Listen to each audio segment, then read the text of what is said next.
Det her flag, det er et flag, som mange af os kender. Det er det ukrainske flag.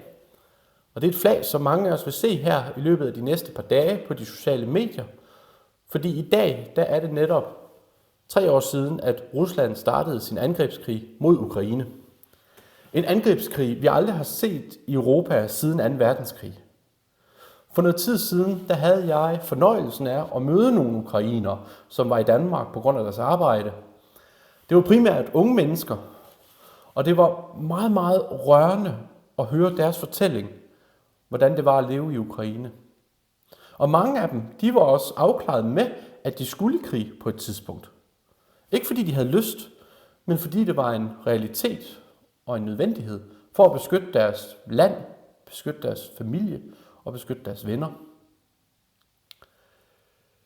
Jeg tror desværre, at vi er i en situation i verden generelt, hvor vi har Putin på den ene side, Trump på den anden side. Trump stiller spørgsmålstegn ved støtten til Ukraine. Trump stiller spørgsmålstegn ved artikel 5.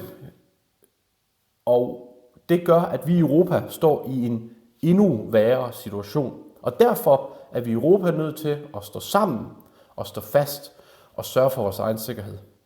Det er noget, der er meget, meget dyrt. Det er noget, der kommer til at tage tid. Men det er en opgave, som vi er nødt til at tage, og vi er nødt til at løse den i fællesskab.